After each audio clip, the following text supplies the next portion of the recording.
1절에서 10절입니다. 열왕기상 9장 1절에서 10절입니다. 제가 가진 성경 구약성경 528쪽입니다.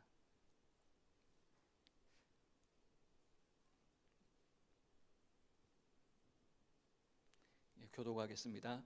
솔로몬이 여호와의 성전과 왕궁 건축하기를 마치며 자기가 이루기를 원하던 모든 것을 마친 때에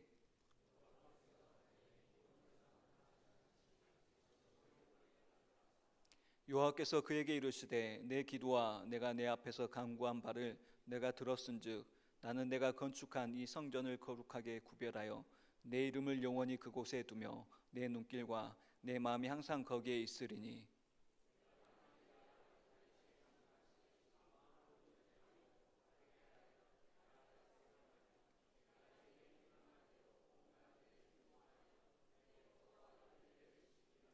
내가 내 아버지 다윗에게 말하기를 이스라엘의 왕이 오를 사람이 내게서 끊어지지 아니하리라 한대로 내 이스라엘의 왕위를 영원히 견고하게 하려니와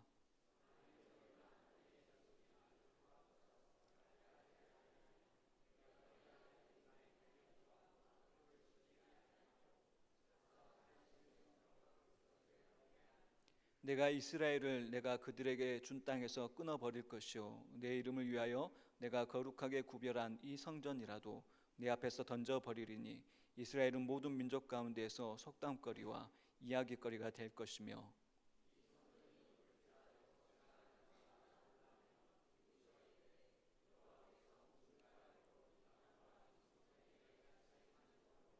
같이 읽겠습니다. 대답하기를 그들이 그들의 조상들을 애굽 땅에서 인도하여 내신 그들의 하나님 여호와를 버리고 다른 신을 따라가서 그를 경배하여 섬김으로 여호와께서 이 모든 재앙을 그들에게 내리심이라 하리라 하셨더라. 아멘. 지난 시간에 솔로몬의 인생 초기에 일어난 1000번째 사건에 대해서 나누었습니다. 그리고 오늘 이제 솔로몬 하면은 또 생각나는 것은 이제 성전 건축이죠. 성전 건축을 빼놓을 수가 없는데 오늘 성전 건축 후에 봉헌한 후에 하나님께서 나타나셔서 솔로몬에게 말씀을 하십니다. 이 말씀하신 말씀을 통해서 우리가 교훈을 얻고자 합니다. 솔로몬이 성전 건축과 왕궁 건축을 오늘 본문 말씀으로 마쳤다고 합니다. 성전을 7년 동안 건축했고 그리고 왕궁은 13년 동안 건축을 했습니다. 보통 건축이라는 것에 사람들은 의미를 많이 둡니다. 그래서 정말 중요한 일이고 또 유익한 일이고 많은 사람들에게 기억에 남을 일로서 사람들은 건축을 합니다. 오래 남기기 위해 사람들의 기억에 오래 남기기 위해서 하는 일이 건축인 것이죠. 일단 솔로몬은 하나님을 섬기는 사람이니 하나님이 거하실 성전을 건축을 하고 요즘 이제 청와대와 같은 자신의 왕궁을 건축하는데 20년 성전 7년과 또 왕궁 13년 그래서 총 20년을 들여서 그것을 다 완성하였습니다. 오늘 본문에서 열왕기상 9장 1절에서 말씀을 보면은 이렇게 말씀을 하고 있습니다. 솔로몬이 여호와의 성전과 왕궁 건축하기를 마치며 자기가 이루기를 원하던 모든 것을 마친 때에 이 1절의 말씀 속에서 우리가 첫 번째 교훈을 얻고자 합니다. 1절의 말씀을 유심히 한번 보시기 바랍니다. 솔로몬이 자신의 성전을 건축하고 또 왕궁 건축하는 것을 그 인생의 목표로 삼았는데 그것을 다 마쳤다는 것입니다. 마쳤다, 또 이루었다, 성취했다는 것은 우리에게 있어서 인간 사람들에게 있어서는 보통 복이 아닌 것이죠. 여러분이 목표로 하는 것이 많이 있을 것입니다. 사람들이 목표로 하는 것이 많이 있지만은 그것을 이루기는 쉽지가 않은 것이 우리 인생의 모습이죠. 마치기는 참 어렵습니다. 마치기는 정말 어렵습니다. 그런데 솔로몬이 자신이 하나님께 비전으로 받고 또 목표로 받은 것을 완성한 것입니다. 생각해 보시기 바랍니다. 무엇인가를 마친다는 것이 얼마나 대단하고 중요한 것인지. 예를 들어서 박사학위를 하는 사람은 박사학위를 마칠 때 정말 펄쩍펄쩍 뛴다고 합니다. 그 학위를 따기 위해서 몸이 부서지게 공부를 합니다. 그리고 온갖 스트레스와 또 어려움을 또 넉넉하지 않으면 경제적인 어려움을 겪으면서 공부를 하는 것입니다. 그리고 마지막 마칠 때는 굉장히 감격을 한다고 합니다. 하기뿐이겠습니까? 인생에 여러분이 목표로 하는 것을 위해서 여러분이 얼마나 많은 수고와 어려움을 겪으면서 그 일을 이루기 위해서 노력을 합니까? 그리고 그것을 완성하고 마치면은 얼마나 대단하고 기쁜 일이 되는지 우리는 잘 알고 있습니다. 사랑하는 성도 여러분, 여러분들이 무엇을 목표로 하고 사실지 저는 잘 모르겠지만은 여러분들이 하나님의 영광을 위해서 영광을 위해 목표를 삼은 일들을 하나님의 은혜로 마칠 수 있는, 잘 마치고 성취할 수 있는 은혜가 여러분 삶 가운데 있기를 기도하겠습니다. 이처럼 마치는 것은 참으로 중요한 것입니다. 솔로몬은 성전을 7년 그리고 왕궁을 13년에 걸쳐 건축하는 일을 마쳤습니다. 그리고 봉헌을 했죠. 8장에 봉헌합니다. 7, 8, 9장에 봉헌하는데, 그런데 그 시간이 20년이 지나 봉헌을 하고 있습니다. 일반적으로 우리가 생각해 보면은 성전을 7년 동안 건축한 후에 바로 봉헌을 해야 하는데 왜 이렇게 늦게 봉헌하느냐 하는 의문을 가질 수가 있습니다. 그 의문은 이렇게 풀면 되는 것입니다. 성전 건물을 짓는 데는 건물만 짓는 데는 7년이 시간이 걸렸습니다. 그런데 성전 안에 들어가는 성물들이 엄청나게 많았습니다. 그 모든 성물들은 금은노트로 만들고 깎아내고 해야 되는 시간이 상당히 걸렸던 것이죠. 보통 일이 아닙니다. 또한 그것을 많은 사람이 하는 것이 아니라 기술이 있는 몇 사람이 그것을 다 해야 했던 것입니다. 그래서 그 시간이 20년 정도의 시간이 흐른 것입니다. 모든 성전 기구를 다 만들고 그것을 이제 다시 성전에 넣고 지성소 안에 언약궤를 운반하고 모든 것이 마무리된 시간이 20년 동안 소요된 것이다라고 우리는 생각해 볼 수가 있는 것입니다. 그리고 그 20년의 시간을 내서 엄청난 일을 마친 것입니다. 그런데 우리가 여기서 주의해야 할 것이 있습니다.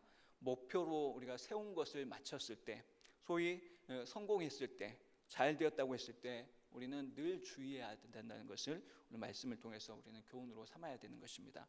굉장한 것을 이루었습니다. 화기도 받고 사업도 성공하고 누가 봐도 성공했다고 말할 때, 또 인생의 모든 것을 성취했다고 말할 때 우리는 주의해야 하는 것입니다. 솔로몬이 이 일을 다 마쳤을 때 하나님께서 나타나셨습니다. 하나님께서 신현하셨던 것이죠. 1,000번제를 드린 후에 첫 번째로 신현하셨고, 그리고 나서 두 번째로 오늘 성전 건축을 하고 봉헌식을 다 마친 후에 같은 장소 기브온에 나타나신 것입니다. 그렇게 나타나셔서 하나님께서 솔로몬에게 말씀하신 내용이 오늘 본문의 내용인데, 여기서 하나님이 말씀하시는 것을 하나님 말씀하시는 전체적인 내용을 보면은 너무 잘했다, 성전 건축하는 것 하나님 기뻐하시고 너무 잘했다라는 칭찬도 들어있지만은 또한 경고가 들어있습니다. 경고. 솔로몬이 자기가 이루길 원하던 모든 것을 마친 때에 나타나셔서 칭찬도 하셨지만은 경고의 내용이 더 많습니다. 1,000번제 드리는 거 첫 번째 나타나셨을 때는, 신현하실 때는 이제 솔로몬의 지혜를 구한 것, 사명을 위해서 구한 그 솔로몬에 대해서만 칭찬하시면서 복을 주셨습니다. 그리고 경고의 말씀은 단 한 절밖에 없었습니다. 그런데 오늘 말씀 보면은 성전 봉헌을 한 후에 나타나신 말씀 속에는 칭찬은 한 절이죠. 한 절이고 이제 나머지가 경고의 말씀이라고 경고의 말씀인 것입니다. 이것이 우리에게 시사하는 바가 큰 것입니다. 여러분이 평생을 사시는 동안에 목표로 세우신 것을 완성했을 때가 가장 위험한 순간이라는 것을 아셔야 합니다. 또 무엇인가를 힘들게 목표로 삼고 진행하다가 마쳤을 때, 성취했을 때 우리가 그때가 가장 위험한 순간이라는 것입니다. 우리가 월드컵을 얼마 전에 마쳤는데 마쳤는데월드컵에서도 골이 가장 많이 들어가는 시간이 언제인가 하면은 전반 이제 45분 마치고 전반을 마치고 마쳤을 때 한 45분 정도 됐을 때, 또 후반에도 후반전에 다 마쳤을 때, 후반전에 체력이 떨어지기도 했지만은 다 마쳤다고 생각되었을 때가 가장 골이 많이 들어갑니다. 이처럼 우리 다른 모든 일에도 우리가 실패하는 그 순간이 언제냐면은 무엇인가를 마치고 성취했을 때 가장 우리가 넘어지고 또 넘어질 때가 참 많습니다. 그래서 우리는 무언가를 완성하고 성취했을 때, 마쳤을 때가 가장 위험한 순간이라는 것을 아셔야 되는 것입니다. 모든 사람의 박수를 받을 때가 가장 위험한 순간입니다. 그때 우리가 정신을 안 차리면은 마음이 하나님으로부터 떠납니다. 우리가 일을 하는 동안에는 어떻습니까? 딱 긴장을 합니다. 그리고 집중해서 조심스럽게 하는데 마치고 나면 마음이 놓이는 것입니다. 이젠 다 됐다 하면서 방심을 합니다. 그리고 그 방심할 때 사탄이 틈을 타는 것입니다. 사탄이 틈을 타면 우리가 교만해지는 것이고, 교만해지면은 하나님의 영광을 우리가 한순간에 쏟아버리고 마는 것입니다. 사랑하는 성도 여러분, 항상 모든 것을 다 마쳤구나, 정말 잘했구나라고 생각되는 순간을 정말 조심하는 귀한 성도님이 될 수 있기를 바라겠습니다. 오늘 성전 봉헌식 후에 하나님께서 복을 주시기 위해서 나타나셨지만 동시에 경고의 말씀이 많습니다. 솔로몬이 성전 7년, 왕궁 13년 건축을 완공하고 나서 이제 이때부터 잘못될 가능성을 안고 있었습니다. 오늘 본문 다음 10장에서는 스바 여왕의 방문과 그 칭찬에 대한 이야기가 나오고 11장부터는 솔로몬이 넘어지는 모습이 나타납니다. 모든 것이 잘 될 때, 또 완성되고 또 완료되었을 때, 성공했을 때 우리가 주의하고 깨어있기를 부탁드립니다. 사람들이 박수를 칠 때 우리가 올라가지 마시길 바랍니다. 대단히 어리석은 것이죠. 비행기를 태운다고 타는 인생이 되어서는 안 되는 것입니다. 사람들이 아무리 비행기를 태워도 타지 마시고 오직 하나님만 높이시기를 소원하는 그냥 우리 성도님들 될 수 있길 바라겠습니다. 여러분이 이 마음이 여러분 평생에 가져야 될 마음이라는 것을 다시 한번 새겼으면 좋을 것 같습니다. 그런데 마치고 성공하고 모든 것을 완성하고 다른 사람들이 박수 쳐줄 때 우리가 하나님을 방심하면은, 하나님을 높이지 않으면은 우리는 넘어지는 것입니다. 오늘 솔로몬의 이 인생의 모습 속에서도 우리가 교훈을 얻게 되는 것입니다. 두 번째로 이제 우리가 이 본문 말씀에서 살펴볼 것은 하나님께서 나타나셔서 솔로몬에게 주신 말씀 속에서 우리에게 주시는 교훈이 있습니다. 3절까지 이제 마칠 때 성전과 왕궁 건축을 다 마치고 솔로몬이 자기가 이루길 원하던 모든 것을 마치고 난 후에 하나님께서 솔로몬에 나타나셔서 말씀을 하시는데 3절부터 9절까지의 말씀입니다. 3절 아까 하나님께서 하신 말씀에 칭찬과 함께 경고가 있다고 아까 말씀을 드렸는데 먼저 칭찬의 부분입니다. 3절이죠. 3절에 우리 함께 같이 한번 읽도록 하겠습니다. 여호와께서 그에게 이르시되 내 기도와 내가 내 앞에서 간구한 바를 내가 들었은즉 나는 내가 건축한 이 성전을 거룩하게 구별하여 내 이름을 영원히 그곳에 두며 내 눈길과 내 마음이 항상 거기에 있으리니 내 기도와 내가 내 앞에서 간구한 바를 내가 들었은즉 이라는 말은 하나님께서 솔로몬의 기도에 응답하셨다는 것입니다. 8장에 솔로몬이 성전을 건축하고 하나님께 봉헌하기 전에 기도를 합니다. 기도하는데 그 기도에 응답하셨다는 것입니다. 하나님께서 여러분의 기도를 들으셨다는 축복이 있기를 바랍니다. 그것은 굉장한 축복이죠. 그리고 계속 이어지는 말씀이 나는 내가 건축한 이 성전을 거룩하게 구별하여 내 이름을 영원히 그곳에 두며 내 눈길과 내 마음이 항상 거기에 있으리니 이것은 8장의 솔로몬이 기도한 내용대로 하나님께서 말씀하시는 겁니다. 솔로몬이 8장 전체적으로 말씀드렸지만 8장 29절에 이렇게 기도합니다. 주께서 전에 말씀하시기를 내 이름이 거기 있으리라 하신 곳 이 성전을 향하여 주의 눈이 주야로 보시며 주의 종이 이곳을 향하여 비는 기도를 들으시옵소서. 하나님의 눈이 항상 이곳 성전 가운데 있기를 원하고 또 그곳을 향해서 비는 기도를 들어주옵소서라고 솔로몬이 8장에서 계속해서 기도를 합니다. 하나님께서 항상 여기 계시기를 원하고 우리가 기도할 때 들으시기를 원합니다 라는 솔로몬의 기도대로 하나님께서 응답하신 것이죠. 내가 다 들었다. 네가 말한 대로 내 눈길이 항상 이 성전에 있겠다. 내 마음이 항상 여기 있겠다 말씀하신 것입니다. 솔로몬은 굉장한 응답의 복을 받은 것입니다. 그런데 이런 굉장한 응답을 말씀하신 후에 바로 4절에서 내가 만일이라고 시작을 하고 있습니다. 이 만일이라는 단어에 우리가 집중을 해야 되는 것입니다. 만일이라는 단어가 2번 반복되면서 하나님의 말씀이 끝이 납니다. 여기서 만일이 중요한 것이죠. 우리의 신앙생활에 이 만일이 없기 때문에 이 만일을 잊어버리기 때문에 우리가 하나님의 축복을 못 받는 것이고 만일이 없기 때문에 우리가 방종을 하고 제멋대로 살고 또 이 만일이 없기 때문에 하나님을 두려워하지 않는 것이고 또 하나님의 능력을 받지 못하는 것입니다. 이 말씀 만일이라는 이 말씀이 무슨 의미입니까? 하나님께서는 분명히 우리를 사랑하시기 때문에 은혜를 주시고 복을 주시는 분입니다. 그런데 조건이 있다는 것입니다. 조건. 구원받은 자의 삶에 조건이 있다는 것을 놓치면 우리가 큰일이 나는 것입니다. 사랑하는 성도 여러분, 이제 이 조건을 말하기 앞서서 여러분이 먼저 기억해야 될 게 있는데, 그게 뭐냐면은 여러분이 예수님을 믿어 예수님이 십자가에 죽으신 것 때문에 모든 죄가 용서함을 받고, 예수님이 있기 때문에 예수님이 이루신 하나님의 완벽한 의가 여러분에게 넘어와서 하나님께서 여러분을 보시고, 예수님 믿는 여러분을 보시고 의롭다고 법정 선언을 해주셨습니다. 그것은 여러분의 공로와 아무 상관이 없습니다.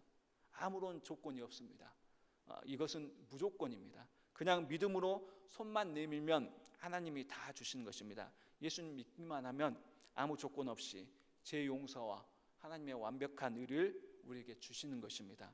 이것은 선물로 주시는 것인데 조건이 전혀 없습니다. 조건이 붙지 않는 것이죠.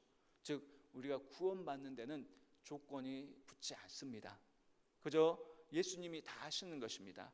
하나님의 사랑의 계획 속에서 예수님이 다 하시고, 성령님이 예수님께서 우리에게 주신 놀라운 유익들과 은혜들을 우리에게 다 적용을 다 하시기에 조건이 없습니다. 우리의 구원에는 만일이 없습니다. 즉 조건이 없습니다. 그런데 이 만일이라는 말은, 조건이 있다는 말은 예수님을 믿고 예수님의 자녀가 된 후에 우리가 살아가는 과정에는 조건이 붙는다는 것을 우리가 기억해야 되는 것입니다. 그런데 이 조건을 놓쳤기 때문에 우리 한국교회가 또 세계교회가 기울어지고 있는 것입니다. 기독교 윤리가 엉망이 되어가고 있는 것입니다. 하나님의 백성으로서 이렇게 살아야 한다는 조건을 하나님께서는 붙이셨습니다. 하나님 백성이 살아야 될 삶에 대해서 하나님께서는 조건을 붙이셨던 것이죠. 구원받는 것은 아무 조건이 없지만은 여러분이 예수님 믿는 사람, 구원받은 하나님의 백성이 된 후에는 조건이 붙는다라는 것이 오늘 말씀이 우리에게 주는 교훈입니다. 첫 번째, 만일이 시작된 4절에 무엇이라고 말씀을 하고 있습니까? 한번 같이 함께 4절 말씀 같이 읽도록 하겠습니다. 내가 만일 내 아버지 다윗의 행함같이 마음을 온전히 하고 바르게 하여 내 앞에서 행하며 내가 내게 명령한 대로 온갖 일에 순종하여 내 법도와 율례를 지키면 만일 내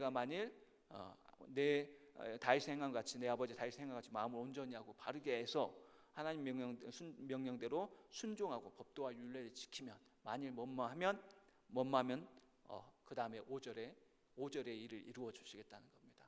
5절에 무엇이라고 말씀하고 있습니까? 같이 읽겠습니다.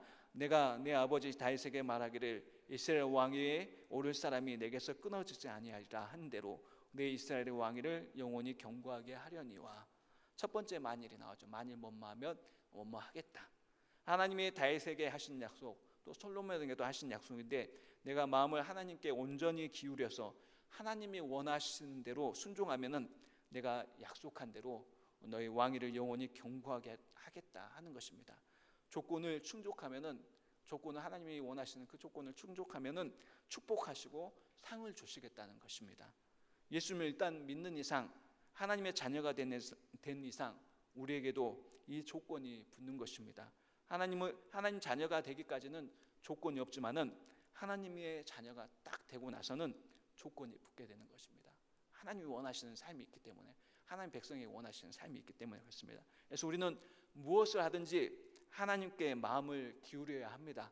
그리고 예배 드릴 때도 하나님께 마음을 드리고 바르게 해서 하나님 말씀을 경청해야 하는 것이죠. 그리고 그 하나님 말씀이 우리 가운데 떨어질 때 그 말씀대로 온전히 순종하는 삶을 살아야 되는 것입니다. 그러면 하나님께서 약속하신 복을 쏟아 부어 주시는 것입니다. 하나님께서 여러분이 하실 일을 견고하게 해 주실 것입니다. 즉 견고하게 하신다는 말이 무슨 말입니까? 즉 잘되게 하신다는 것입니다. 이것을 잊어버리면 안 되는 것입니다. 하나님께서는 분명히 약속하셨습니다. 우리가 우리의 마음을 바르게 하고 온전히 해서 하나님 말씀 주신 말씀, 그 명령의 말씀들을 온전히 순종하면은 하나님께서 우리 인생을 견고케 하시고 축복해 주시고 상 주시고 보상해 주신다고 말씀하시고 계신 것입니다. 그리고 6절부터는 두 번째 만일이 시작되는데요. 6절부터 두 번째 만일이 시작되는데 이 6절을 한번 같이 읽어보겠습니다. 같이 함께 6절 읽겠습니다. 만일 너희나 너희의 자손이 아주 돌아서서 나를 따르지 아니하며 내가 너희 앞에 둔 나의 계명과 법도를 지키지 아니하고 가서 다른 신을 섬겨 그것을 경배하면, 만일 하나님을 떠나서 따르지 않고 계명과 말씀을 지키지 않고 다 우상을 섬기면 이라고 말씀하고 있습니다. 너희의 마음이 하나님으로부터 떠나고 세상에 취해서 하나님이 원하시지 않는 일들을 하고 계속해서 죄를 짓고 또 회개하지 않으면 그 다음에는 무엇이 있겠습니까? 하나님의 징계가 시행되는 것입니다. 하나님의 자녀이기 때문에, 하나님께서 사랑하시기 때문에 경고와 징계가 떨어지는 것입니다. 그래서 7절, 이렇게 하나님을 떠나서 죄를 짓고 우상을 숭배하고 말씀을 떠나 순종하지 않으면은 7절, 8절, 9절에 이렇게 하겠다 말씀하시고 계신 것이죠. 7절, 8절, 9절에 무엇이라 말씀하고 있습니까? 우리가 한번 같이 읽겠습니다. 내가 이스라엘을 내가 그들에게 준 땅에서 끊어버릴 것이요 내 이름을 위하여 내가 거룩하게 구별한 이 성전이라도 내 앞에서 던져버리리니 이스라엘은 모든 민족 가운데서 속담거리와 이야기거리가 될 것이며 이 성전이 높을지라도 지나가는 자마다 놀라며 비웃어 이르되 여호와께서 무슨 까닭으로 이 땅과 이 성전에 이같이 행하셨는고 하면 대답하기를 그들이 그들의 조상들을 애굽 땅에서 인도하여 내신 그들의 하나님 여호와를 버리고 다른 신을 따라가서 그를 경배하여 섬김으로 여호와께서 이 모든 재앙을 그들에게 내리심이라 하리라 하셨더라. 하나님 말씀을 떠나 하나님을 떠나 죄악 가운데 있으면은 이스라엘 땅에서 그들을 끊어버릴 것이고 성전이라도 던져버리겠다라는 것입니다. 마음이 하나님을 떠나버리고 하나님의 말씀을 지키지 않으면 훌륭하게 지은 건물이 필요 없다는 것입니다. 이스라엘은 모든 민족 가운데 속담거리와 이야기거리가 될 것이다 라고 경고하고 있는 것입니다. 징계하실 것이라는 것입니다. 오늘날로 말하면 저 사람들이 교인이야? 성도야? 라고 조롱받게 될 것이다 라는 말씀인 것입니다. 하나님께서 무슨 이유로 이 땅과 이 성전에 행하셨냐면은 그들이 하나님 여호와를 버리고 다른 신을 경배했기 때문이다 라고 말씀을 합니다. 만일 하나님을 버리고 말씀을 떠나면 벌을 내리시고 징계하신다는 것입니다. 참 우리에게서는 무서운 말씀이지만 귀에 듣기 우리가 그 무서운 말씀이지만 그것을 우리는 마음에 지워버리지 않아야 되는 것입니다. 귀에 듣기 좋은 말만 기억하고 이 말씀 경고의 말씀을 우리 마음에서 삭제하면 안 되는 것입니다. 하나님의 경고의 말씀을 우리가 다시 한번 마음에 새겨야 되는 것입니다. 사랑하는 성도 여러분, 우리가 구원받기까지는 절대 조건이 없습니다.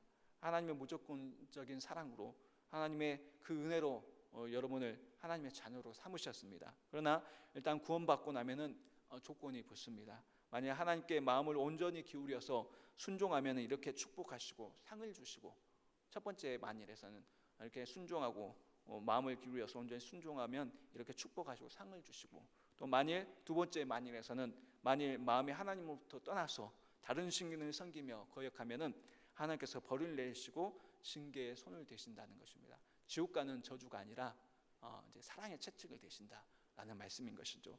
오늘 한국교회가 어떻습니까? 기독교인을 보면서 저 사람이 어떻게 교인이야, 저런 교회가 어떻게 교회라라고 하는 비난을 받습니다. 왜 이렇게 되었겠습니까? 오늘 본문에 나오는 하나님의 경고를 기억하지 않았기 때문에 그렇습니다.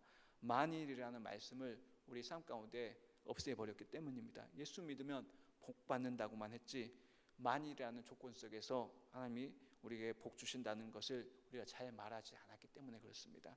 구원받은 백성으로서 조건을 우리가 분명히 제시하면서 구원받은 하나님의 백성이라면 이렇게 살아야 된다라고 말하면서 바르게 살아야 한다라고 말했어야 하는데 그러지 못했기 때문에 우리 한국교회와 성도들이 비난을 받는 것입니다. 교회에 오기만 하면 무조건 복을 받는다라고 했기 때문에 기독교의 윤리가 무너진 것입니다. 이 하나님의 경고를 우리가 명심을 해야 하는 것이죠. 오늘 본문 말씀의 병영 구절이라고 할 수 있는 역대하 7장 14절과 15절에서는 또 이렇게 말씀을 하고 있습니다. 역대하 7장 14절과 15절 말씀 우리가 함께 같이 읽도록 하겠습니다. 혹 내가 하늘을 닫고 비를 내리지 아니하거나 혹 메뚜기들에게 토산을 먹게 하거나 혹 전염병이 내 백성 가운데 유행하게 할 때 내 이름을 일컫는 내 백성이 그들의 악한 길에서 떠나 스스로 낮추고 기도하여 내 얼굴을 찾으면 내가 하늘에서 듣고 그들의 죄를 사하고 그들의 땅을 고칠지라. 아멘. 사업이 우리 인생을 살다 보면은 여러 가지 일들을 경험하죠. 사업이 안 될 때가 있습니다. 또 몸이 병이 들기도 합니다. 또 수많은 인생의 문제들이 우리 삶 가운데 고난으로 찾아옵니다. 그럴 때 여러분 어떻게 하십니까? 그럴 때 혹시 내가 무슨 죄를 짓지 않았는가? 하나님 말씀 앞에 내가 떠나 있지는 않은가? 우리는 살펴보아야 하는 것입니다. 죄를 안 지어도 어려움을 당할 수가 있습니다. 믿음의 연단을 위해서 하나님께 주시는 것이기도 합니다. 그러나 죄 때문에 또 하나님 말씀을 떠났기 때문에 그런 경우도 많습니다. 그래서 돈을 실컷 벌어놨는데, 우리 인생 가운데 돈을 실컷 벌어놨는데 다 이제 날아갑니다. 사고가 생기고 또 사기당하고 또 예상치 못한 일들로 인해서 벌어놓은 돈들이, 물질들이 줄줄이 셉니다. 그랬을 때 우리는 질문을 던져야 하는 것이죠. 왜 이런 일이 일어났는가 생각해야 하는 것입니다. 그리고 하나님을 떠나 또 그 하나님의 말씀을 떠나 죄를 짓고 있는 것이 생각난다면은 아이고 내가 정말 잘못했구나라고 생각하면서 그리고 하나님을 떠나 생각하면서 하나님을 떠났던 그 악한 길에서 우리가 다시 하나님께로 돌이켜 하나님 앞에 순종해야 하는 것입니다. 자기가 잘못한 것을 회개하고 또 고치고 스스로 낮추고 기도하면 됩니다. 오늘 역대하 7장 14절과 15절에 그렇게 말씀하고 있죠. 하나님 저를 위해 얼굴을 돌려주십시오. 축복의 얼굴을 돌려주십시오 라고 기도하면서 죄를 돌이키면은 하나님께서 하늘에서 듣고 우리의 죄를 사하시고 고쳐주신다라고 말씀을 하고 있습니다. 반드시 악에서 떠나야 들으시는 것입니다. 죄를 처리해야 들으시는 것이죠.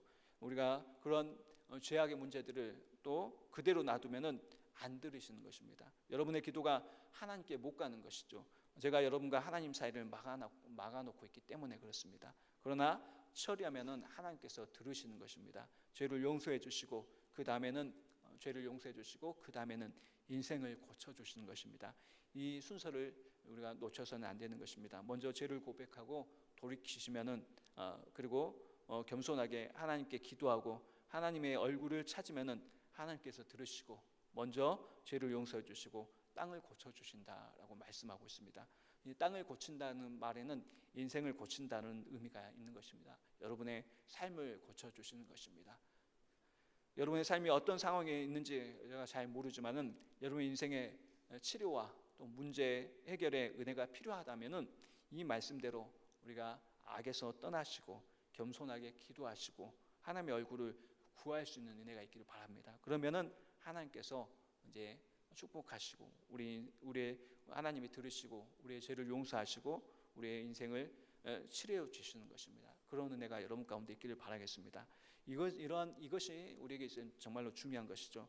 누구에게나 축복이 오는 것이 아닙니다.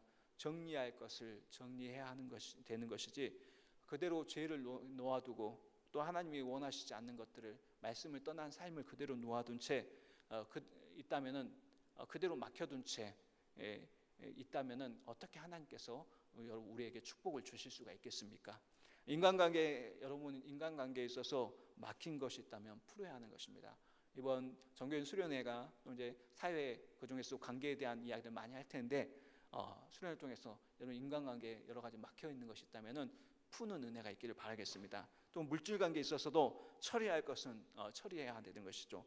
막힌 상태에서 축복된 삶은 하나님의 보상과 하나님 주시는 축복을 기대한다면 참으로 정말 어리석은 것입니다. 누가 여러분에게 원한이 있다면 푸셔야 합니다. 미운 사람이 있으면 용서하고 풀어야 하는 것이죠. 사과하고 용서받고 풀어야 합니다. 그리고 물질 관계에서 또 남에게 반드시 줘야 하는데 반드시 못 주고 있다면은 계속 못 갖고 있다면은 반드시 그것들을 갚아야 되는 것이고 하나님 앞에 약속한 것을 우리가 못했다면은 반드시 처리하고 지나가야 하는 것입니다. 이런 것들을 처리하지 않고 교회에 와서 기도만 한다고 하나님께 올라가지는 않는 것입니다. 막혀버리는 것이고 해결이 안 되는 것이죠. 여러분을 향해 다른 사람이 저 사람 정말 나쁜 사람이다 라는 낙인이 찍혀 있다면은 피눈물을 흘리면서 우리가 회개를 해야 되는 것입니다. 상대의 눈물을 흘리게 했다면은 반드시 가서 갚아야 하는 것이 하나님께서 원하시는 하나님의 자녀의 삶인 것입니다. 누군가에게 손해를 끼쳤다면 갚아야 되는 것이죠. 그것들을 다 덮어놓고 하나님 복 주세요라고 하면은 하나님은 주실 수 없는 것입니다. 오늘 본문에 만일이라는 말씀을 놓치고 우리가 신앙생활을 하면은